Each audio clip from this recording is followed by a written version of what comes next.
اور ذرا پرسکون سا تھوڑا سا سکون کا ماحول بنائے رکھیں. انشاءاللہ ضروری قیمتی بات ہوگی. مجھے امید ہے کہ یہ حافظ گلشیر صاحب جو بیٹھے ہوئے ہیں ان کی برکت سے اللہ کو یہ ایسی بات کہلوا دیں گے جو میرے لیے بھی مفید ہو اور آپ کے لیے بھی مفید ہو. اور ایک بات بتاؤں میں دلی بات کہتا ہوں, اپنے دل کی گہرائی سے کہہ رہا ہوں, ظاہر کے طور پر یا کسی اور مقصد سے نہیں, سچی ایک بات. میں ابھی آیا ہوں سیدھا یہاں, گاڑی سے اتر کر جو میں بیچ کے راستے سے نکل کر آیا اور اسٹیج پر آیا, ایک نظر میں نے اس مجمع پر ڈالی ہے تو قسم کھا کے کہہ سکتا ہوں کہ مجھے بے انتہا خوشی ہوئی اس مجمع کو دیکھ کر. وہ کیوں ہوئی ہے؟ وہ اس لیے ہوئی ہے کہ مجھے اس مجمع میں آج میں کہہ سکتا ہوں کہ 98% یعنی 100 آدمی اگر ہیں تو ان میں سے 98 آدمی مجھے نوجوان میرے بھائی نظر آ رہے ہیں, بوڑھے بزرگ کم ہیں. یہ انتہائی خوشی کی بات ہے. نوجوانوں کا کسی دینی اجلاس میں جڑ جانا نوجوانوں کے لیے بڑی سعادت مندی کی بات ہے. مجھے اتنی بڑی تعداد میں روزانہ ہی تقریباً جلسوں میں جاتا ہوں اور ایک دن میں 3 4 جلسوں میں بھی کچھ دینی گفتگو کرنے کی سعادت حاصل ہوتی ہے. اللہ موقع دیتے ہیں, لیکن جتنے نوجوان مجھے یہاں نظر آ رہے ہیں اتنے نوجوان مجھے کہیں نہیں ملے. ہمارے مولویوں کے, میری بات نہیں ہے صرف, ہم مولویوں کے حصے میں نوجوان نہیں آتے. ہم مولویوں کے حصے میں آتے ہیں وہ بزرگ جن کے گھٹنے جواب دے گئے, وہ بوڑھے جن کے ہاتھوں میں راشا طاری ہو گیا کپ کپانے لگے, وہ بزرگ جن کی آنکھوں نے کام کرنا کم کر دیا, اور وہ بزرگ جن کے کان بھی مکمل طور پر کام نہیں کرتے, 3 مرتبہ پوچھ کر بات سمجھ پاتے ہیں. اور وہ بزرگ, خلاصہ میں کہہ دوں, وہ بزرگ جنہیں یہ یقین ہو چلا کہ اب ہم دنیا کی اٹھا پٹک بھاگ دوڑ کے لائق نہیں رہے, اب دنیا کی اٹھا پٹک کرنے کی طاقت ہمارے جسم میں نہیں ہے. اب انہیں یقین ہو چلا کہ اب ہمارا وقت قریب آ چکا ہے, اب ہمیں آخرت کی تیاری کر لینی چاہیے. انہیں اپنے قبر کا گڈھا سامنے نظر آتا ہے. وہ بڈھے ہم مولویوں کے حصے میں آتے ہیں, نوجوان نہیں آتے. نوجوان اے بھائی یار یہ رکھ لے, کیوں اس سے کھیل رہے ہو؟ میں ایک بات بتاؤں, آپ کو تجربہ ہوگا مجھ سے زیادہ. دماغ ایک وقت میں ایک کام کرتا ہے, 2 کام نہیں کرتا ہے. اس کے لیے اس بات کو سمجھنے کے لیے پڑھا لکھا ہونا ضروری نہیں ہے. دماغ ایک وقت میں ایک کام کرتا ہے, 2 کام نہیں کر سکتا. کتنی مرتبہ ہوتا ہے آپ گھر میں تجربہ کرتے ہوں گے, کوئی لڑکا موبائل لے کر کے اس میں کوئی کھیل دیکھ رہا ہے, گیم کھیل رہا ہے, کوئی پکچر دیکھ رہا ہے, کوئی ڈرامہ دیکھ رہا ہے, کوئی سیریل دیکھ رہا ہے, کچھ بھی دیکھ رہا ہے, برابر میں بیٹھی ہوئی والدہ اس کی ماں اسے پکارتی رہتی ہے, اسے آواز نہیں آتی. اٹھ کر کے ہاتھ پکڑ کر جھنجھوڑتی ہے, کتنی مرتبہ تو اسے کہہ دیا, سنتا کیوں نہیں ہے؟ تو وہ چوکنا ہوتا ہے. وجہ کیا ہے کہ دماغ موبائل میں لگا ہوا ہے, اس وقت وہ کچھ نہیں سنے گا. اور یہ آج کی بات نہیں ہے. صحابہ کرام کے دور میں ایک مرتبہ حضرت عثمان رضی اللہ تعالیٰ عنہ ایک راستے کے کنارے کہیں بیٹھے ہوئے تھے, کہیں دکان پہ جیسے لوگ بیٹھ جاتے ہیں. حضرت ابو بکر صدیق رضی اللہ تعالیٰ عنہ وہاں سے گزرے, انہوں نے سلام کیا, حضرت عثمان نے جواب نہیں دیا. انہیں فکر ہوئی کہ آخر عثمان مجھ سے ناراض کیوں ہیں, کیا وجہ ہوئی, مجھ سے کیا غلطی ہو گئی. سیدھے نبی اکرم صلی اللہ علیہ وسلم کے پاس تشریف لے گئے اور فرمایا جا کر کہ اللہ کے رسول عثمان مجھ سے ناراض ہے, مجھے تھوڑا شبہ ہو رہا ہے, ہو سکتا ہے نام میں کچھ غلطی ہو رہی ہو. حضرت عثمان نہیں کوئی اور صحابی تھے, اور 98% مجھے یہی یاد ہے کہ حضرت عثمان تھے. نبی اکرم صلی اللہ علیہ وسلم نے حضرت عثمان کو بلا لیا کہ تمہارے بھائی ابو بکر یہ کہتے ہیں کہ آپ ان سے ناراض ہیں. کہ نہیں واللہ قسم خدا کی میں تو ناراض نہیں ہوں. کیسے انہیں پتہ چلا کہ میں ناراض ہوں؟ تو کہنے لگے کہ یہ کہہ رہے ہیں کہ میں نے سلام کیا تھا, انہوں نے میرے سلام کا جواب نہیں دیا. تو کہنے لگے کہ مجھے گھریلو کوئی فکر تھی, ٹینشن تھا, اس میں سوچ بچار میں فکر میں مبتلا تھا, میں سن نہیں پایا. تو دماغ ان کا گھر کے ٹینشن میں لگا ہوا تھا. دوسرے بڑے صحابی بلکہ تمام صحابہ میں سب سے بڑے صحابی حضرت ابو بکر نے سلام کیا, وہ سلام نہ سنا, انہوں نے سلام وہ نہ سن سکے اور سلام نہ سن پانے کی وجہ سے جواب نہیں دیا. تو وہ صحابہ کرام تھے جو سلام کے جواب کو واجب سمجھتے تھے, اور ہے ہی واجب جواب دینا, تو ان کا دماغ دو طرف نہیں چلتا. تو ہمارا دماغ دو طرف کیا چلے گا؟ یا تو موبائل میں چلے گا یا جو تقریر کی جا رہی ہے اس طرف سننے میں چلے گا. اور دوستوں میں یہاں آ کر سمجھتا ہوں کہ یہ آپ کے خلوص کی بات ہے کہ میں یہاں آ گیا, ورنہ 2-3 دن سے میں شدید کھانسی میں مبتلا ہوں. میرے ساتھ جو لڑکا آیا ہے اس سے پوچھ لیجئے, گاڑی میں بیٹھتا ہوا کھانستا ہوا آیا ہوں. یہ حافظ گلشیر صاحب کے خلوص کی اور ان کی نیکی کی اور آپ لوگوں کے خلوص کی بات ہے کہ میں آ گیا, اور میں چند منٹ مجھے ہو بھی گئے بولتے ہوئے. اللہ کا شکر ہے اب تک تو مجھے کھانسی آئی نہیں. میں آتے ہی حافظ صاحب سے یہ کہا تھا گرم پانی منگا دیجیے, وہ بھی آ گیا, لیکن اللہ کا شکر ہے اب تک پینے کی ضرورت محسوس نہیں ہو رہی ہے. اللہ کرے کچھ دین کی باتیں ہو جائیں. اچھا ایک بات بتاؤ, مسلمان ہو یا غیر مسلم ہو, مسلم ہو یا غیر مسلم ہو, بھائی ذرا ہاتھ اٹھا کے بتا دو مسلم ہو. ارے واہ, ہاتھ اٹھوایا تب تو بہت سارے ہاتھ اٹھے, ورنہ تو میں یہ سمجھ رہا تھا کہ شاید کچھ مسلم ہونے میں شک ہے. اچھا ایک بات اور بتا دو, مسلم ہو تو مسلم کا معنی کیا ہے؟ مسلم ہو, یہ مسلم کا لقب کسی ایسے ویسے نے نہیں, بلکہ نبی نے بھی نہیں, براہ راست اللہ تبارک و تعالیٰ نے ہم کو دیا. ہماری امت کو قرآن امت مسلمہ کہتا ہے, ہم میں سے ہر شخص کو مسلم کہتا ہے. سب کو اکٹھا بولنا ہو تو قرآن کریم مسلمون یا مسلمین کہتا ہے. یہ پیارا سا لقب اللہ نے دیا ہے.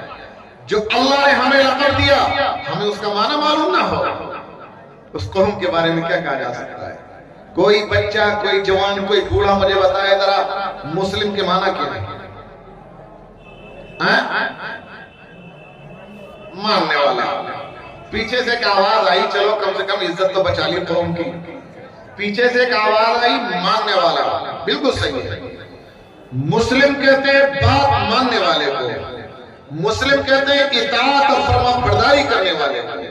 ایک مسلم اللہ کی بات مانتا ہے, اللہ کے رسول کی بات مانتا ہے, اور قرآن اور حدیث کو سامنے رکھ کر علماء کرام جو حلال اور حرام کے مسئلے بتاتے ہیں ان مسائل کو مانتا ہے. بات ماننے کی وجہ سے اللہ نے ہمیں لقب دیا پیارا سا کہ یہ میری بات ماننے والے لوگ ہیں. اس کا الٹا بتلا دوں, ایک ہے کافر کا لفظ جس کے معنی ہے بات نہ ماننے والا, ناشکری کرنے والا, انکار کرنے والا.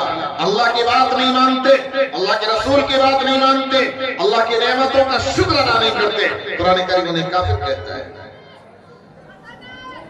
ہم اللہ کی بات مانتے ہیں, اس لیے اللہ تعالیٰ نے ہمیں نام دیا مسلم, یعنی ہمارا گویا اللہ نے یہ نام دیا کہ آپ بات ماننے والے ہو. بات ماننے والے لوگ ہیں نا, ہم نہیں ہیں جو کہا جائے گا مانیں گے نا انشاءاللہ, واقعی مانیں گے, عمل کریں گے. ذرا ہاتھ اٹھائیے کون کون مانے گا؟ واہ یہ تو بڑے پکے مسلمان نکلے ریولی کے. مجھے تو کسی نے بتلایا تھا کہ راجپوتوں کا گاؤں ہے, بڑے عجیب لوگ ہوتے ہیں. یہ آپ تو بہترین پکے والے مسلمان ہیں. راجپوت سخت بات کا اپنے مضبوط ہوتا ہے, جب دین میں ہے دین میں مضبوط, کسی اور چیز میں ہو اس میں مضبوط. اللہ نہ کرے کسی اور چیز پر جائیں, دین پر جمیں, مضبوطی کے ساتھ جمیں. بات مانیں گے نا انشاءاللہ. اچھا امتحان لے کے دیکھوں کون بات مانتا ہے کون نہیں مانتا. ایک بار امتحان لے کے دیکھوں. میں آدھے منٹ کے لیے گر کر 30 سیکنڈ کے لیے خاموش ہوتا ہوں. یہ جو بچے ہیں انہیں پیچھے بھیجتے ہیں 30 سیکنڈ میں شور نہ ہو. اور یہ جو نوجوان لڑکے کھڑے ہیں یا یہ دیوار پر بیٹھے ہیں, یہ ادھر جگہ خالی ہے, تھوڑے ادھر ادھر کو پڑ جائیں اور بہترین سی ایک مجلس بنا لیں. واقعی ہے تو بات ماننے والے لوگ ہیں. بھئی آ جاؤ نوجوانوں, ارے جوانوں آج مجھے تم سے کچھ باتیں کرنی. آ جاؤ, مجھے آج تو جوان ملے ہیں ورنہ بڈھے باٹے ملے مجھے تو. آج تو مجھے جوان ہاتھ آئے ہیں. واہ دیکھو اناؤنسر صاحب کہہ رہے تھے کہ مل کے بیٹھ جاؤ مل کے بیٹھ جاؤ. انہیں بتا دیتے ہو کہ تم کون لوگ ہو. وہ بیٹھتے دیکھو آپ بیٹھ کے نہیں بیٹھ گئے. آ جاؤ بھائی کھڑے کھڑے لوگ ادھر کو آ جاؤ. ادھر کو تھوڑا بڑھ جاؤ. ذرا دائیں طرف یہ خالی ہے یہ خالی ہے یہ جگہ بھر کر لو. ہاں واہ ایک کالا بلو خانے بھی چپکا ہوا لگ رہا. ایسا لگ رہا ایل پی ڈال دی کسی نے چپکا دیا. آ جاؤ بھائی. ہاں دیکھو اٹھ گیا بھائی میرا جوان. کتنا اچھا جوان ہے بھائی. آ جاؤ. ہاں اب بات بنی نا. ارے جو کھڑے ہوئے ہیں بھی بیٹھ جاؤ یار. بیٹھ جاؤ بیٹھ جاؤ. جو کھڑے ہوئے ہیں بیٹھ جاؤ. ادھر آ جاؤ تھوڑا سا. بھئی آپ لوگ تھوڑا تھوڑا کھسک جاؤ. اتنا لمبا سفر نہیں کر پائیں گے. اب دیکھو سکون کی مجلس بنا لو.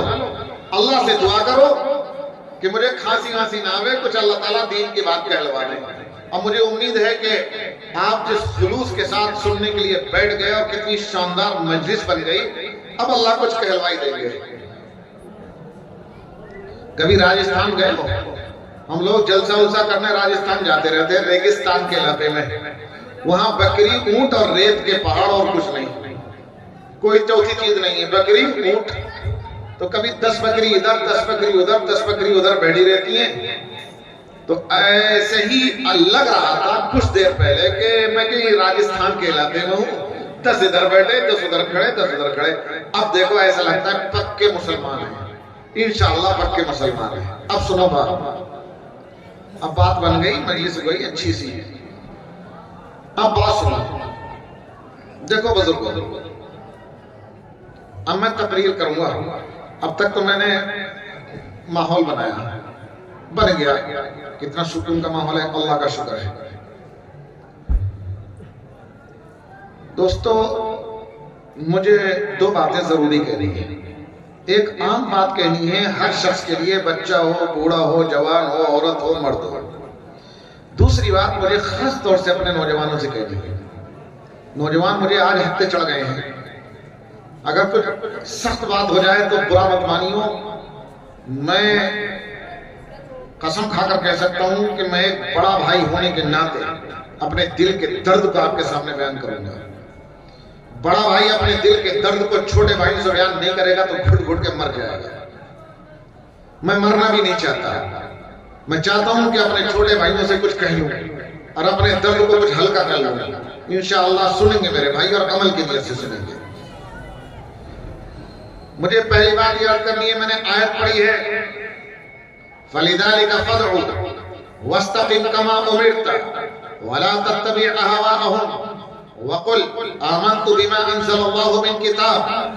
علماء یہاں موجود ہیں, حفاظ اور قرآن بھی یہاں موجود ہیں. ان سے پوچھئے گا. اس آیت میں اللہ تعالیٰ نے نبی اکرم صلی اللہ علیہ وسلم کو 4 حکم دیے ہیں. 4 حکم. فَلِذَلِكَ فَادْعُ پہلا حکم, لہذا آپ دین کی دعوت دیتے رہتے.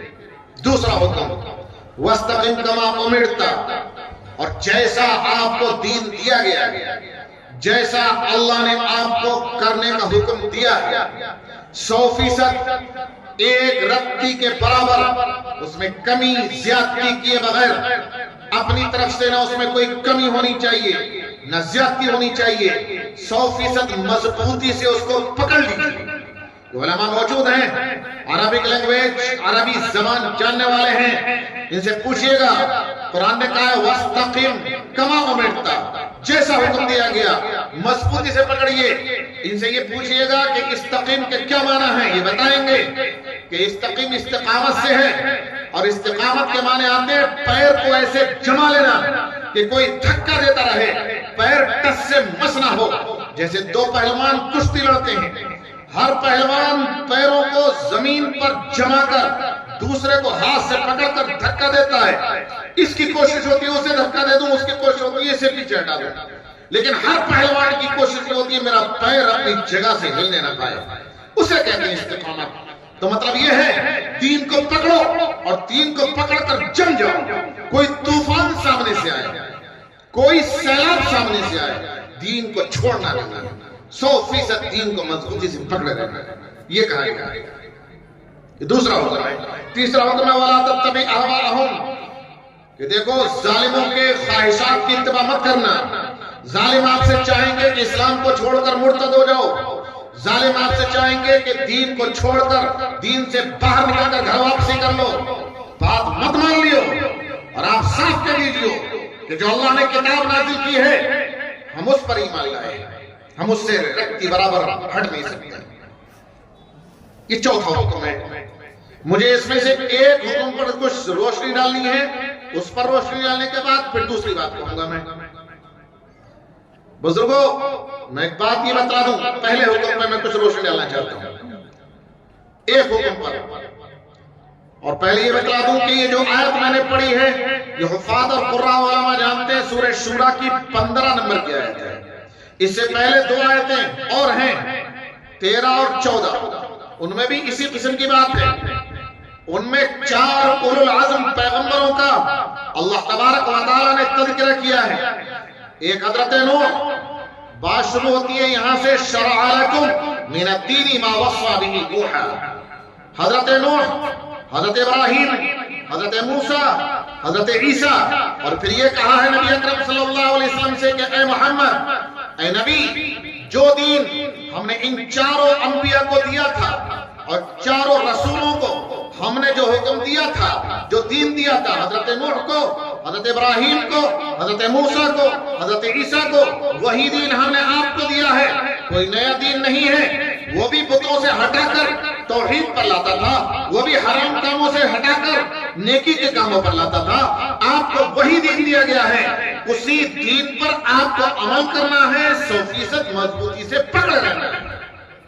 مجھے بات یہ بتانی ہے, مفسرین نے لکھا ہے کہ نبی اکرم صلی اللہ علیہ وسلم کو حکم دینا تھا کہ دین کو 100% مضبوطی سے پکڑے رہو, لیکن اس سے پہلے 4 اولو العزم انبیاء کرام کا تذکرہ کیوں کیا گیا؟ مفسرین لکھتے ہیں کہ 4 اولو العزم پیغمبروں کا تذکرہ اللہ تبارک و تعالی نے اس لیے کیا کہ نبی کو یہ بتا دیں اور آقائے دو جہاں حضرت محمد مصطفیٰ صلی اللہ علیہ وسلم کو اس بات کی اطلاع دے دیں کہ اے محمد, اے ہمارے رسول, ان 4 انبیاء کو ہم نے دین دیا, انہوں نے دین کو مضبوطی سے پکڑا, انہیں مصائب کا سامنا کرنا پڑا, تکلیفوں کا سامنا کرنا پڑا, مشقتوں کا سامنا کرنا پڑا, انہیں دشمنی کا سامنا کرنا پڑا, عداوت کے طوفان ان کے سامنے آئے, عداوت کے سیلاب ان کے سامنے آ کر کے کھڑے ہو گئے, موجیں اٹھیں, لیکن انہوں نے عداوت اور دشمنی مخالفت کی موجوں کا کچھ لحاظ نہیں کیا. جب دین کو پکڑ لیا تو پکڑ لیا. اسی طریقے سے آپ کے سامنے بھی مخالفت ہوگی, پریشانیاں آئیں گی, مصائب آئیں گے, ان مصائب سے گھبرا کر دین کو چھوڑ نہیں دینا ہے, مضبوطی سے 100% پکڑے رہنا ہے. ذمہ داری ہماری ہے کہ دین کو مضبوطی سے پکڑے رہیں گے. کوئی مخالف کتنی ہی بڑی طاقت ہو, حکومت ہو, فوج ہو, مال و دولت کی کثرت ہو, ووٹوں کی کثرت ہو, تعداد کی کثرت ہو, بڑے بڑے خاندان, بڑی بڑی قومیں ہو, بڑے سے بڑی طاقت مخالفت نہ رہے گی. اگر آپ 100% دین پر مضبوط رہیں گے تو کوئی آپ کا بال بے کر نہیں کر سکتا. جس قوم کے پاس اپنا دین ہوتا ہے, اپنی تہذیب ہوتی ہے, اپنا کلچر ہوتا ہے, اپنے قانون ہوتے ہیں, اپنے ضابطے ہوتے ہیں, اپنے اصول ہوتے ہیں, اپنا زندگی گزارنے کا طور طریقہ ہوتا ہے, وہ قوم کبھی مٹتی نہیں ہے اگر پکڑے رہے. مخالفت کتنی ہو نہیں مٹ سکتی. دیکھو بزرگوں, جن 4 اولو العزم پیغمبروں کا تذکرہ کیا گیا ہے, دین پر عمل کرنے کی وجہ سے انہیں بڑی پریشانیوں کا سامنا کرنا پڑا تھا, بہت زیادہ پریشانیوں کا سامنا کرنا پڑا. اتنی پریشانیاں کہ اگر میں ان کو بیان کروں تو پوری رات بھی کافی نہ ہو, شاید پورا مہینہ بھی کافی نہ ہو. میں ایک ایک نمونہ تھوڑا سا بتلا دوں. کہ کتنی مصیبتوں کا سامنا کرنا پڑا. سب سے پہلا نام حضرت نوح کا آیا ہے. دوستو حضرت نوح علیہ السلام نے قرآن کریم میں بیان ہے 950 سال تک اپنی قوم پر محنت کی. 1-2 سال نہیں، 100 سال کی عمر ہو جائے کتنی لمبی عمر ہوتی ہے. 950 سال تک عمر دی اللہ نے. 950 سال تک اپنی قوم پر محنت کی. لیکن معلوم ہے کیا نتیجہ تھا؟ 950 سال تک محنت کرنے کے نتیجے میں قوم ایمان نہیں لائی. اللہ تبارک و تعالیٰ نے فرما دیا اے نوح تیری یہ قوم نہیں مان رہی ہے. 950 سال کا زمانہ گزر چکا ہے، اب ہم ان کا صفایا کریں گے. آپ ایسا کیجئے وَاصْنَعِ الْفُلْكَ بِأَعْيُنِنَا، ہماری آنکھوں کے سامنے ایک کشتی بنا لیجئے. ہماری نگرانی میں ہم جیسی کشتی بتائیں ویسے کشتی بنا لینا بڑی سی، اور کشتی بن کر کے تیار ہو جائے گی تو ہم ایک سیلاب بھیجیں گے، ایک طوفان بھیجیں گے، آپ کشتی میں سوار ہو جانا، ہم سب کا صفایا کر دیں گے.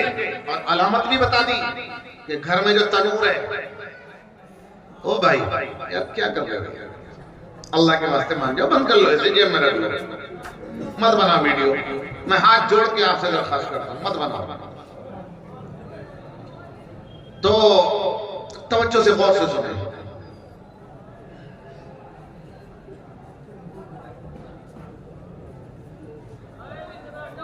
حضرت نوح علیہ السلام کو علامت بھی بتا دی گئی کہ گھر میں جو تنور ہے روٹی پکانے کا، جب اس تنور میں سے پانی نکلنے لگے اور پانی خود بخود ابلنے لگے گا بغیر کسی ٹیوبویل کے، بغیر کسی پمپ سیٹ کے، خود بخود ابلنے لگے گا.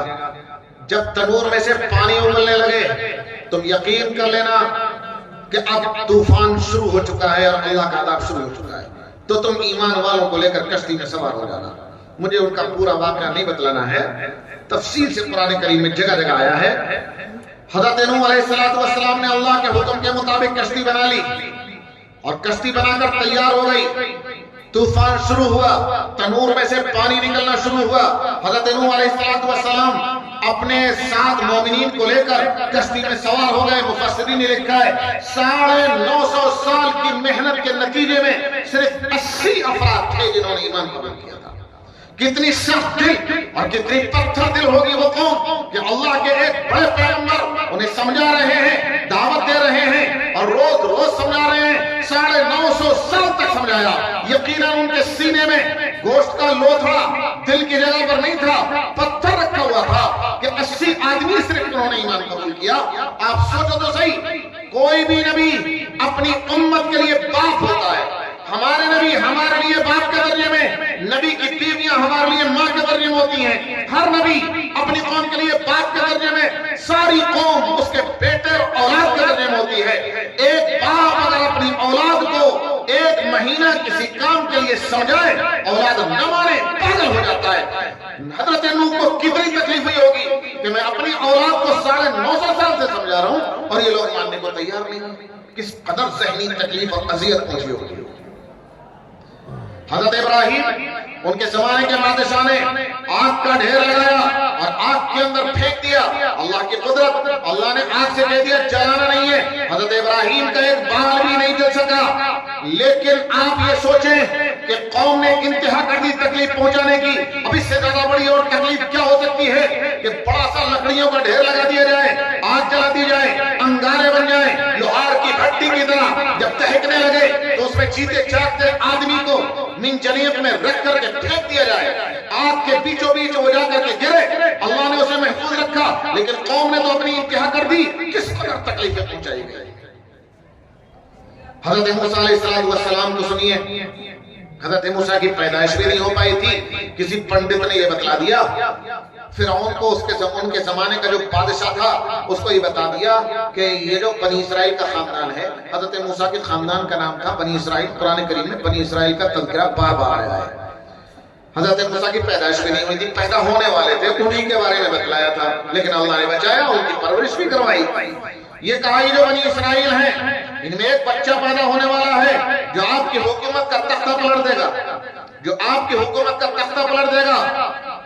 آپ اس کا انتظام کیجئے. فرعون نے فوج کو بلا کر حکم دے دیا کہ بنی اسرائیل کے خاندان میں جتنے لڑکے پیدا ہوتے ہی ان کو کاٹ کر قتل کر دیا جائے، لڑکیوں کو زندہ رکھا جائے۔ قرآن کریم نے اس کو بیان کیا ہے یقتلون ابناءکم ویستحیون نساءکم، تمہارے لڑکوں کو وہ قتل کر دیا کرتے تھے، تمہاری لڑکیوں کو زندہ رکھا کرتے تھے اور زندہ رکھ کر گھر میں باندھی بنا کر رکھتے تھے، ہر قسم کا کام اور ہر قسم کی خدمت ان سے لیا کرتے تھے۔ آپ سوچے تو صحیح، جس خاندان میں لڑکے پیدا ہوں، ماں کی گود سے تھوڑا سا چھوٹا سا نیا پیدا ہونے والا بچہ چھین کر کے دو ٹکڑے کر کے پھینک دے، لڑکیوں کو زندہ رکھ کر بڑا ہو کر انہیں گھر میں رکھے اور باندھی بنا کر کے رکھے، ہر طریقے سے انہیں استعمال کرے، اس خاندان پر کیا گزرتی ہوگی، کس قدر تکلیف۔ ان کا تیسرے نمبر پر تذکرہ کیا حضرت عیسیٰ کا بھی تذکرہ آیا۔ حضرت عیسیٰ علیہ السلام نے جب دین پر مضبوطی سے عمل کیا، دین کی دعوت دی، یہودیوں کی طرف حضرت عیسیٰ کو بھیجا گیا تھا، یہودی مخالف ہو گئے، طے کر لیا، ایک دن پلان بنا لیا کہ عیسیٰ کو قتل کرنا ہے، ایک لکڑی گاڑ لی پھانسی دینے کے لیے، کھمبا گاڑ لیا، ایک بڑی سی موٹی سی لکڑی گاڑ لی بلی پھانسی دینے کے لیے، اس لکڑی پر لٹکا کر کے پھانسی دی جائے گی۔ حضرت عیسیٰ کے مکان کو چاروں طرف سے یہودیوں نے گھیر لیا کہ صبح کو دروازہ کھول کر نکلیں گے فوراً دھر لیا جائے گا اور فوراً پھانسی پر لٹکا دیا جائے گا۔ اللہ تبارک و تعالیٰ کی قدرت، اللہ نے فرشتوں کو بھیجا کہ میرے بندے عیسیٰ کو اٹھا کر آسمان پر لے آؤ۔ فرشتے آئے، گھر میں سے حضرت عیسیٰ کو اٹھا کر آسمان پر لے گئے۔ ہمارا اہل سنت والجماعت کا آج بھی عقیدہ ہے کہ حضرت عیسیٰ علیہ السلام اپنے پورے جسم جثے کے ساتھ آسمان پر زندہ ہیں اور اخیر زمانے میں اتریں گے اور ہمارے آقا محمد صلی اللہ علیہ وسلم کے دین کو دنیا میں آ کر نافذ کریں گے۔ لیکن سوچنے کی بات تو یہ ہے کہ اس قوم کے ظلم و زیادتی کی اور کیا انتہا ہوگی جس نے پورا پلان بنا لیا تھا قتل کرنے کا، پھانسی پر چڑھانے کا۔ جو قوم اپنے نبی کو پھانسی پر چڑھاوے اس سے زیادہ اور تکلیف کیا دے سکتی ہے؟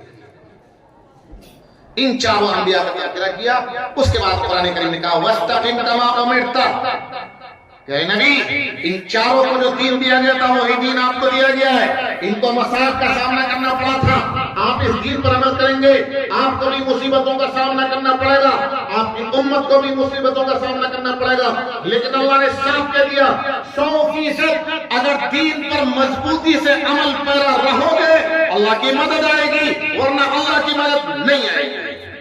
ایک آیت میں اللہ تبارک و تعالیٰ نے اسی طریقے کی آیت ہے جو میں یہ سورہ شورا کی آیت آپ کو سنا رہا ہوں، بالکل اسی طریقے کی آیت ہے سورہ ہود کے اندر، سورہ یوسف سے 1-1.5 رکوع پہلے۔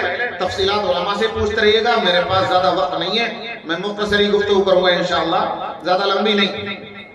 سورہ ہود کے اندر فرمایا فَاسْتَقِمْ كَمَا أُمِرْتَ وَمَنْ تَابَ مَعَكَ وَلَا تَطْغَوْا إِنَّهُ بِمَا تَعْمَلُونَ بَصِيرٌ۔ نوجوان لڑکے ذرا توجہ سے سنیں، بزرگ بھی سنیں، سب سنیں۔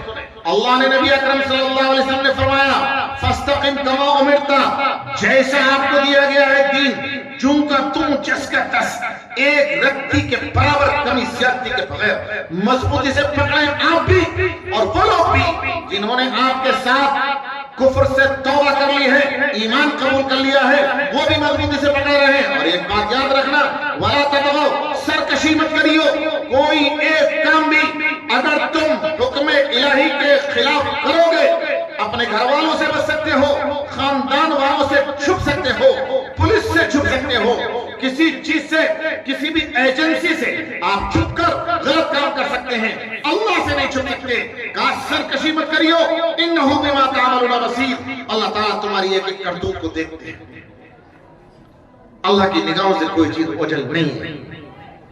صرف اتنے بھی بس نہیں ہے، یہ فرمایا وَلَا تَرْكَنُوا إِلَى الَّذِينَ ظَلَمُوا فَتَمَسَّكُمُ النَّارُ، اور ظالموں کی طرف میلان تمہارے دل کا نہیں ہونا چاہیے، دل میں کوئی نرمی نہیں آنی چاہیے، ظالموں کی طرف ظالموں کی محبت دل میں نہیں آ جانی چاہیے۔ اگر ایسا ہو گیا تو جہنم کی آگ تم کو جلائے گی۔ وَمَا لَكُم مِّن دُونِ اللَّهِ مِنْ أَوْلِيَاءَ، اور اللہ کے علاوہ تمہیں کوئی مددگار نہیں ملے گا۔ اور آخر میں تو بالکل صاف کہہ دیا ثُمَّ لَا تُنصَرُونَ، اگر ظالموں کی طرف میلان ہو گیا، 100% دین کو مضبوطی سے نہیں پکڑا، ثُمَّ لَا تُنصَرُونَ، پھر تمہاری مدد نہیں ہوگی، اللہ کی نصرت نہیں آئے گی۔ دوستوں میں یہ پہلی بات پوری کر رہا ہوں، لیکن ذرا اچھے سے اور تھوڑا سمجھا دوں، پھر میں دوسری بات کہوں گا جو مجھے کہنی ہے۔ یہ جو کہنا سنبھالاتا ہوں ضرور پھر مدد نہیں آئے گی، یہ بات لکھ کر رکھ لو، اور میں 85 آیات سے 85 حدیث سے یہ ثابت کر سکتا ہوں اللہ کی مدد حکومت کے بلبوتے پر نہیں آتی، اللہ کی مدد ہتھیاروں کی کثرت اور اس کے بلبوتے پر نہیں آتی۔ مدد کا اللہ کے تعلق تو تفن سے نہیں ہے، اللہ کی مدد کا تعلق مال و دولت کی کثرت سے بھی نہیں ہے۔ اللہ تعالیٰ کی دولت مدد کا تعلق کسی کی تعداد کی کثرت، ووٹوں کی زیادتی کہ صاحب ہم اتنے ہیں، ہم اتنے سے کچھ نہیں ہوتا۔ اللہ کی مدد تعداد کے اوپر، کثرت کے اوپر، بہت زیادہ چیز ہونے پر نہیں ہے۔ اللہ کی مدد کا تعلق 100% دین سے۔ میں ایک بات بتاؤں، دیکھو سنیے گا، جو تفصیلات ہیں علماء سے پوچھ رہے گا، تھوڑے تھوڑے اشارے کرتے ہوئے میں چل رہا ہوں۔ غزوہ بدر ہوا ہے، اسلام کی تاریخ کا پہلا غزوہ ہے۔ رمضان کا مہینہ آ رہا ہے، رمضان کے مہینے میں ہوا، 17 تاریخ تھی رمضان کے مہینے کی، جمعے کے دن تھا۔ بدر کے میدان میں لڑائی ہوئی، 313 سے مسلمان تھے، سامنے کفار کی تعداد، دوسروں کی تعداد 950 تھی، یعنی 3 گنے سے بھی زیادہ۔ 313 مسلمان، 950 غیر۔ اور سنیے، مسلمانوں کے پاس لوہے کے لباس، جنہیں اردو عربی میں زرہ کہا جاتا ہے، لوہے کے لباس، لوہے کی قمیص ہوتی تھی، یہاں ہاتھ پر پہننے کی آستین ہوتی تھی لوہے کی، کہ سامنے کا دشمن تلوار سے لڑائی ہوتی تھی، تلوار بازو پر مارے تو لوہے کا لباس ہو، بازو پر تلوار نہ لگ سکے، ہاتھ نہ کٹے، تلوار کی دھار ٹوٹ جائے، جھنکار سے دور جا کر کے گرے، سینے پر کوئی مارے تلوار نہ لگ سکے، لوہے کا لباس ہوا کرتا تھا۔ کسی کو دیکھنا ہو تو پرانے بادشاہوں کے میوزیم میں، دلی میں ابھی بھی رکھی ہوئی ہیں، لال قلعہ کا میوزیم دیکھ لیجئے گا، لوہے کا لباس رکھا ہوا ہے، تو وہ زرہ کہلاتی تھی۔ صرف 6 آدمیوں کے پاس زرہ تھی۔ تلوار کی لڑائی ہے، تلوار جسم پر لگنی ہے، جسم پر تلوار کو روکنا ہے، اور 6 مسلمان صرف لوہے کا لباس پہنے ہوئے ہیں۔ 313 میں 6 مسلمانوں کے پاس لوہے کا لباس، باقی 307 مسلمان لوہے کے لباس کے بغیر ننگے، تلوار لگے تو جسم کے 2 ٹکڑے ہو جائیں اور کٹ کر کے دور گریں۔ یہ عالم تھا۔ خود تلواروں کو دیکھیے، جو 950 کے مقابلے میں کھڑے تھے، 8 تلواریں تھی۔ پوچھ لیجئے گا علماء کرام سے، حدیث میں 8 تلواریں بتلائی گئی ہیں، صرف 8 تلواریں۔ 8 تلواروں کا مطلب تو یہ ہوا کہ 313 میں سے 8 تلواریں تو 305 خالی ہاتھ، کوئی ہتھیار نہیں۔ یہ کوئی ہتھیار ہے؟ کوئی طاقت ہے؟ نہتے ہیں، ننگے ہیں، اور 950 کے مقابلے میں ہیں۔ دوسری طرف 950 نیچے سے اوپر تک لوہے سے ڈوبے ہوئے، لوہے کے لباس ان کے پاس، تلواریں ان کے پاس، نیزے ان کے پاس، ڈھالے ان کے پاس، ہر چیز، تیر کمان ان کے پاس، ہر قسم کے ہتھیار، اور انہیں غرور تھا، فخر تھا کہ چند منٹ کے اندر ہم ان مسلمانوں کو جڑ سے ختم کر دیں گے، ان کا صفایا کر دیں گے۔ اللہ تبارک و تعالیٰ نے مسلمانوں سے کہہ دیا کہ دیکھو، میری نصرت فوج پر، ہتھیاروں پر نہیں آتی، میری نصرت، میری مدد اور اللہ کی طرف سے فرشتے 100% دین پر عمل کرنے سے آتے ہیں۔ اللہ نے مسلمانوں سے کہا 1000 فرشتے بھیجوں گا تمہاری مدد کے لیے۔ مسلمانوں کے دل سے مکمل طور پر خوف ابھی دور نہیں ہوا، مسلمانوں کو احساس رہا کہ ہم ان کا مقابلہ کیسے کریں گے۔ اللہ تبارک و تعالیٰ نے کہا 3000 فرشتے بھیجوں گا، اور 3000 فرشتے بھی کیسے؟ پوچھئے گئے علماء کرام سے۔ اللہ نے فرمایا مصوبین، جن کے کندھوں پر، جن کے ڈریس کے اوپر تمغے اور بلے لگے ہوئے ہوں گے، یعنی افسر رینک کے فرشتے ہوں گے، ہلکے پھلکے فرشتے نہیں ہوں گے، اعلیٰ کوالٹی کے کمانڈر اور لڑنے والے فوجی ماہرین ہوں گے، چند منٹوں کے اندر صفایا کر دیں گے۔ بیچ میں پتا چلا مسلمانوں کو کہ 950 تو یہ میدان میں ہے، پیچھے ایک قبیلہ اور ہے غیروں کا، وہ بھی کھڑا ہوا ہے اور وہ آ رہا ہے پیچھے سے، ان کو اور کمک اور مدد پہنچنے والی ہے۔ اللہ تعالیٰ نے کہا ٹینشن کی کیا بات ہے، میری 2000 کی بٹالین اور موجود ہے، 5000 فرشتوں کو بھیجوں گا تمہاری مدد کرنے کے لیے۔ اور آئے، اللہ کی قسم، بدر کے میدان میں فرشتے اتر کر کے آئے۔ کیا تھا ان کے پاس؟ کیا ان کے پاس 313 تھے، حکومت تھی؟ نہیں۔ کیا توپ تفنگ ہتھیار تھے؟ نہیں تھے۔ مال و دولت؟ نہیں۔ غریب تھے، فقر فاقے سے زندگی گزارنے والے تھے، تعداد زیادہ تھی، ووٹ زیادہ تھے، سیٹیں زیادہ تھی، کچھ بھی نہیں تھا، ننگے ہاتھ، ننگے بدن، خالی ہاتھ، مال و دولت نہیں، تعداد میں صرف 313۔ اللہ تبارک و تعالیٰ نے فرشتے بھیجے، چند منٹ کے اندر جنگ شروع ہوئی، کفار کا دیا پانچا کر دیا، 70 کفار چند منٹ کے اندر قتل ہو گئے، 70 کو گرفتار کر لیا، وہ بھاگتے تھے، مسلمان پیچھے سے دوڑ کر گرفتار کر کے انہیں رسیوں سے باندھ رہے تھے۔ ایک صحابی یہ کہتے ہیں ہم تلوار لے کر میدان میں لڑ رہے تھے، جب ہم تلوار چلاتے تھے کسی غیر کے سامنے، ہمارا دشمن ہمارے سامنے ہوتا تھا، تلوار ہماری چلتے چلتے ابھی گردن تک نہیں پہنچتی تھی، گردن سے ٹچ بھی نہیں ہوتی تھی، ہم دیکھتے تھے کہ تلوار گردن تک نہیں پہنچی اور گردن کٹ کر کے نیچے گر گئی۔ وہ کون کاٹنے والی ذات تھی کہ جو تلوار کے پہنچے بغیر گردن نیچے کرتے گر جاتی تھی؟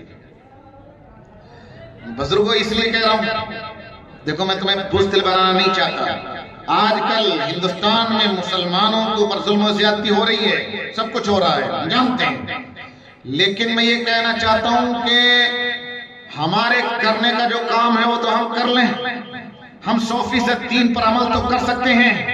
ہم نے اپنی چھوٹی سی عمر میں بچپن میں کچھ جو کچھ دیکھا تھا اب وہ ہم نہیں دیکھتے، ہم 1990-91 میں مراد آباد میں پڑھتے تھے، کرفیو لگ گیا، فساد ہو گیا، ہم مدرسے میں تھے، ہم نے فجر کی نماز میں دیکھا مدرسے کی مسجد بالکل اوپر نیچے دونوں طرف بھری ہوئی ہے، ہم مدرسے میں ہیں لیکن ہمیں جگہ نہیں مل رہی ہے، کیوں؟ اس لیے کہ اس وقت مسلمان کوئی پریشانی آتی تھی مسجدوں کی طرف رخ کرتے تھے، آج دنیا بھر کی پریشانی آ رہی ہیں، نوجوانوں کو اٹھا کر جیل میں ڈال دیا جاتا ہے، کوئی چمبٹا اور کوئی گروپ اور کوئی گروہ کوئی جماعت کسی مسلمان کو پکڑ کر اسے کنارے لگا دیتی ہے، موت کے گھاٹ اتار دیتی ہے، ماب لنچنگ کی جاتی ہے، بلڈوزر ہے، نوٹ بندی ہے، گوشت بندی ہے، 50 بندشیں ہیں، لیکن آج ہمارے نوجوان کیا بوڑھے بھی، عمر دراز بھی، ادھیڑ بھی مسجدوں کا رخ نہیں کرتے۔ آج ہم دیکھتے ہیں کہ فجر کی نماز میں 2 اگر صفیں ہوتی ہیں تو 2 کی 2 ہی ہیں، کتنی مصیبت ہو جائے 3-4 صفیں نہیں ہو رہی ہیں۔ لوگوں 100% دین پر عمل نہیں کرو گے اللہ کی مدد نہیں آئے گی۔ ہم مانتے ہیں ہمارے پاس ہتھیار نہیں ہے، ہمارے پاس تعداد نہیں ہے، ہمارے پاس مال و دولت نہیں ہے، ہمارے پاس حکومت نہیں ہے، لیکن مدد ان چیزوں پر نہیں آتی ہے۔ بدر میں کیا تھا؟ کچھ نہیں تھا۔ میں پھر کہہ دوں کہ آپ اپنا دفاع کرنے کے لیے قانونی دائرے میں رہتے ہوئے جو اسباب چاہیں اختیار کریں، آپ مقدمہ کریں، اگر آپ کو کوئی ستاتا ہے آپ FIR کرائیں، آپ بڑے بڑے وکیلوں کی مدد لیں، آپ احتجاج کریں، پرسکون پرامن، قانون کو ہاتھ میں نہ لیں، قانون کے دائرے میں رہتے ہوئے جو اسباب اپنے بچانے کے، کوئی حملہ کرتا ہے تو اسے ہٹانے کے اور اپنا دفاع کرنے کے، سیلف ڈیفنس ہمارا سمویدھانی اور دستوری حق ہے، اس اپنی حفاظت کے لیے جو اسباب چاہیں اختیار کریں، لیکن اللہ کی طرف رجوع تو کریں۔ جب ہم ایمان رکھتے ہیں کہ اللہ کے کیے بغیر کچھ نہیں ہوتا تو پھر ہم اللہ تعالیٰ کے سامنے ہاتھ کیوں نہیں اٹھاتے ہیں؟ کون سی حکومت ہمیں روکتی ہے نماز پڑھنے سے؟ مسجدیں کیوں نہیں بھر جاتی ہیں؟ ایک بات تو مجھے یاد کرنی تھی کہ 100% دین پر آ جائیے، حالات سے مت گھبرائیے، سارے حالات برابر ہو جاتے ہیں، اللہ تعالیٰ جس دن چاہیں گے دیا پانچا کر دیں گے۔ حضرت لوط کی قوم مانتی نہیں تھی، حضرت لوط کے اوپر کوئی ایمان نہیں لایا تھا، حضرت لوط کے گھر والے، ان کے چند بیٹے اور بیویاں، 2-3 بیویاں ایمان لائی تھی، ایک بیوی تک ایمان نہیں لائی تھی، بہت تھوڑی سی تعداد تھی، لیکن جب اللہ کی مدد آئی، فرشتے آئے، 8-10-12 فرشتے حضرت لوط کے پاس آئے اور نئے لڑکوں کی شکل میں اللہ تعالیٰ نے بھیجا۔ حضرت لوط سے انہوں نے کہہ دیا کہ آپ راتوں رات جو آپ کے ساتھ ایمان والے ہیں 2-4-15 انہیں لے کے نکل جائیے، ہم ان کا صفایا کرنے آئے ہیں۔ کن کا صفایا کریں گے؟ کلیاں صفا کرنے آئے ہیں، اور پیچھے کو مڑ کر کے مت دیکھنا، صبح نکل جانا، پھر دیکھنا ہم کیسے کرتے ہیں۔ نکل گئے حضرت لوط علیہ السلام، فرشتوں نے پتھروں کی بارش کی، بڑے بڑے پتھر، ان پر نام بھی لکھے ہوئے تھے کہ کس کے نام کا پتھر ہے، جس کے نام کا پتھر تھا وہ کسی بھی کونے میں، قلعے میں، کمرے میں بند بیٹھ جاتا، وہ راستہ بناتا ہوا پتھر اسی کے جا کے لگتا تھا، اور جب اس کے لگتا تھا وہ فوراً مر جا کر کے زمین پر گر جاتا تھا۔ اور پھر آخر میں کیا ہوا؟ حضرت جبرائیل آئے، اپنا بازو گاؤں کے نیچے ڈالا، پورے گاؤں کو پوری بستی کو بازو پر اٹھا کر آسمان کی طرف لے گئے, الٹا کر کے اوپر سے نیچے کو دھسا دیا, پوری بستی کو ایک دم دفن کر دیا. یہ کب ہوگا؟ جب صوفی سے دین پر عمل کریں گے. کیوں مایوس ہو گئے؟ جو ہمارے کرنے کا کام ہے وہ تو ہم کر لیں. اس میں مایوسی کی کیا بات ہے؟ لیکن میرے دوستو 100% دین پر عمل تبھی تو ہوگا جب ہم جانتے ہوں گے کہ حلال کیا ہے, حرام کیا ہے. حلال اور حرام ہم جانتے ہوں گے تبھی تو حلال ہے اسے کریں, جو حرام ہے اسے چھوڑ دیں, تبھی تو ہم کر پائیں گے. حلال کو جانتے نہیں, حرام کو جانتے نہیں, حرام کرتے رہیں گے, ہمیں پتہ ہی نہیں کہ ہم حرام کام کر رہے ہیں, تو پھر کیسے ہوگا؟ یہ حلال اور حرام کو بتانے کے لیے تو مدرسے ہیں, مدرسوں سے جڑیے, علماء سے پوچھئے, علماء سے دین کو سیکھئے. علماء سے دین کو سیکھیں گے تبھی 100% دین پر عمل ہو پائے گا. ان مدرسوں کی اہمیت کو سمجھو. ایک بات اور دوسری میں کہوں گا, پھر میں اس موضوع پہ تھوڑی دیر کے لیے لوٹوں گا, لیکن دوسری بات میں کہہ چکا ہوں کہ اپنے نوجوانوں سے مجھے کرنی ہے. مجھے آج نوجوان مل گئے ہیں, میرے ہتھے چڑھ گئے ہیں آج نوجوان, میں ان سے کچھ بات کروں گا. اور میں دوستو, میں پھر ایک بات کہتا ہوں, اگر کوئی بات میری بری لگے تو مجھے معاف کیجئے گا, لیکن بڑا بھائی ہونے کے ناطے اپنے دل کے درد کو آپ کے سامنے رکھنا چاہتا ہوں. سیدھے سیدھے ادھر ادھر کی بات بنائے بغیر جو مجھے کہنا ہے میں سیدھے سیدھے کہہ دوں. بات کا پتنگڑ کیا بناؤں؟ سیدھے سیدھے عرض یہ کرنا نوجوانوں سے, نوجوانوں آج آپ یہاں سے جلسے سے اٹھیں گے, کسی وقت بھی رات میں اٹھیں, اگر بستر پر جا کے لیٹیں تو بستر پر لیٹ کر دماغ کو, دل کو ٹھنڈا کر لینا, بالکل آزاد کر لینا. یہ مت سوچنا کہ دیوبند سے کوئی آیا تھا وہ یہ کہہ کر کے گیا ہے. میری حیثیت کو مت دیکھنا, میں کتنا گنہگار ہوں میں ہی جانتا ہوں. اللہ نے میرے گناہوں پر پردہ ڈال رکھا ہے کہ آپ میری بات سن رہے ہیں. میرے جو گناہ ہیں اگر اللہ آپ کے سامنے ان کو کھول دیں تو آپ میری بات سننے کو تیار نہیں ہوں گے کہ اتنے گناہ کرتا ہے, ہمیں بات بتاتا ہے. اللہ نے پردہ ڈال رکھا ہے میرے گناہوں پر, میری طرف توجہ نہ دیں. آپ اپنے دماغ سے, اپنے دل سے ایک بات سوچیں جو میں کہہ رہا ہوں. اور ایک بات یاد رکھیں, امام ابو حنیفہ رحمۃ اللہ علیہ نے فرمایا ہے انسان کا دل سب سے پہلا مفتی ہوتا ہے. انسان کا دل سب سے پہلا مفتی ہوتا ہے, مفتی فتویٰ دینے والا. انسان اپنے دل سے فتویٰ لے لے, دل بتا دیتا ہے کہ صحیح ہے یا غلط ہے. کچھ کسی اور سے پوچھنے کی ضرورت نہیں پڑتی ہے, دل اندر سے بولتا ہے کہ تو صحیح کر رہا ہے یا غلط کر رہا ہے. دل بتاتا ہے, دل فتویٰ دیتا ہے. آپ بستر پر جائیں, نوجوانوں توجہ سے سنیے, آج بستر پر جائیں بالکل نیوٹرل ہو کر, بالکل خالی ذہن ہو کر کہ کیا کہہ رہا ہے. آپ خود اپنے دل و دماغ سے یہ سوچنا کہ آپ اپنی جوانی کی قیمتی عمر, آپ اپنی جوانی کے قیمتی لمحات اور قیمتی وقت, جب بوڑھا ہو جائے آدمی, جو میں نے شروع میں کہا تھا جب آدمی بوڑھا ہو جائے, جس کے گھٹنوں میں دم نہیں, ہاتھ کب کپا رہے ہیں, آنکھ سے نہیں دکھائی دے رہا ہے, کان سے نہیں سن رہا ہے, میں نے شروع میں کہا تھا اسے یقین ہو گیا کہ میں دنیا کی اٹھا پٹک کے لائق نہیں رہا, مار توڑ کے لائق نہیں رہا, میں قتل و غارت گری کے لائق, زناکاری بدکاری کی جان میرے جسم میں اب نہیں ہے. اگر وہ مسجدوں میں جا کر تسبیح پڑھتا ہے, خاک پڑھتا ہے, اب اس کے علاوہ رہا کس لائق ہے؟ وہ پڑھتا ہے, خاک پڑھتا ہے. نوجوان اپنی جوانی میں سب کچھ کر سکتا ہے, قتل و غارت گری کر سکتا ہے, شراب نوشی کر سکتا ہے, زناکاری بدکاری کر سکتا ہے, لوٹ مار کر سکتا ہے, سب کچھ کر سکتا ہے. ہر چیز کی طاقت ہونے کے باوجود اور جوانی کا گرم خون جسم میں ہونے کے باوجود اگر اللہ کی مرضیات پر چلتا ہے, اللہ کی عبادت کرتا ہے, گناہوں کو چھوڑ کر اللہ کے کام پر آ جاتا ہے, تو اس جوان کی عبادت کی قدر اللہ کے بہت ہے. جوانوں آج سوچنا جا کر کے بستر پر کہ تم جس لائن پر چل رہے ہو وہ صحیح ہے یا غلط, تمہارا دل بتا دے گا. اور تم یہ سوچ لینا کہ جن لوگوں کو آپ نے اپنا رہنما, اپنا رہبر, اپنا قائد بنایا ہوا ہے اور جن کے پیچھے تم چلتے ہو, جن کی طرح تم اپنی زندگی گزارنا چاہتے ہو, اپنی زندگی کا اسٹائل, لائف اسٹائل, اپنی زندگی کا اسٹائل, اپنی زندگی کا طور طریق جن لوگوں کی طرح تم کرنا چاہتے ہو, کیا واقعی انہی کے طور طریق پر تمہیں چلنا چاہیے یا تم نے کسی غلط آدمی کو اپنا نمونہ, اپنا آئیڈیل بنا لیا, اپنا قائد بنا لیا, اپنا رہبر, اپنا رہنما بنا لیا, ہونا کوئی اور چاہیے تھا, لگ گئے کسی اور کے پیچھے.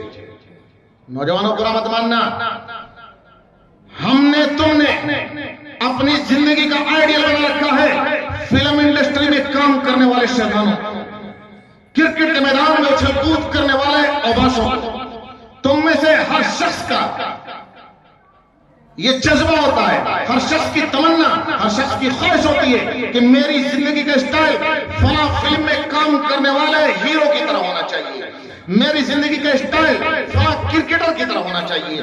تم دوڑتے ہو، بھاگتے ہو فلمی ہیرو کے پیچھے، کرکٹ کے اوباشوں کے پیچھے، تم سوچو کہ تم صحیح راستے پر چل رہے ہو؟ تم اپنے گاؤں کے بال کاٹنے والے کی دکان پر جاتے ہو اور جا کر کے یہ کہتے ہو کہ ہمارے بالوں کا اسٹائل فلاں ہیرو کی طرح کرنا چاہیے، فلاں فلم میں جو فلاں ہیرو جس اسٹائل کے بال لے کر گیا ہے اس طریقے کے کر دیجئے۔ آپ اپنے بالوں کا اسٹائل کبھی نبی اکرم صلی اللہ علیہ وسلم کی طرح کیوں نہیں کریں گے؟ کبھی جا کر کے نائی سے کہا کہ ہمارے بالوں کا اسٹائل نبی اکرم صلی اللہ علیہ وسلم کی طرح کر دیجئے۔ یہ علماء موجود ہیں بزرگوں اور نوجوانوں، خاص طور سے نوجوانوں سے کہہ رہا ہوں، یہ علماء موجود ہیں، ان سے پوچھئے گا، میری معلومات کے مطابق نبی اکرم صلی اللہ علیہ وسلم نے پورے سر کو صاف زندگی میں صرف حج میں ایک مرتبہ کرایا ہے۔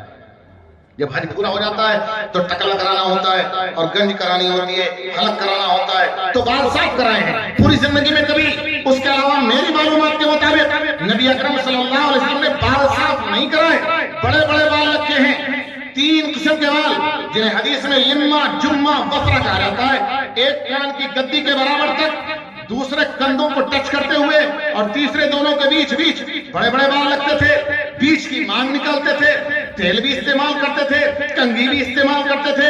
یہ تفصیلات علماء سے پوچھئے کہ نبی کے بالوں کی سنت کیا ہے، کنگھی کی سنت کیا ہے، تیل لگانے کی سنت کیا ہے۔ ظالموں، ایک ایک سنت کو سیکھو، بال لگتے ہو سر پر تو کم سے کم بالوں کی سنت ہوتا تو سیکھ لو۔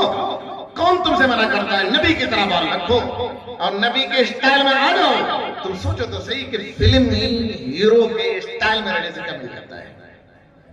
ہندوستان کا مشہور شہر ہے کہ بنگلور، رمضان کے مہینے میں ایک مرتبہ وہاں درس قرآن کے سلسلے میں تھا، ایک ہمارے دوست ہیں تنویر بھائی، پینٹ شرٹ کی ریڈی میڈ کا ان کا بہت بڑا شو روم ہے، اللہ برکت عطا فرمائے، بڑے دیندار آدمی ہیں۔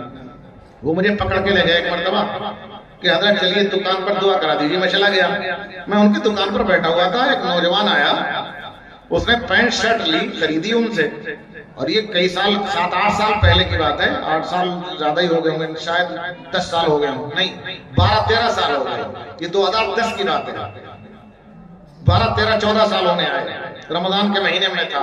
وہ نوجوان آیا اور اس زمانے میں اس نے 8-10 ہزار کا جوڑا لیا، پینٹ اور شرٹ، برانڈیڈ ایٹم۔ میں نے دیکھا وہ دیر تک دیکھ رہا ہے، کوئی پینٹ یہاں گھٹنے سے پھٹی ہوئی، کوئی ران سے پھٹی ہوئی، کوئی پنڈلی پر پھٹی ہوئی۔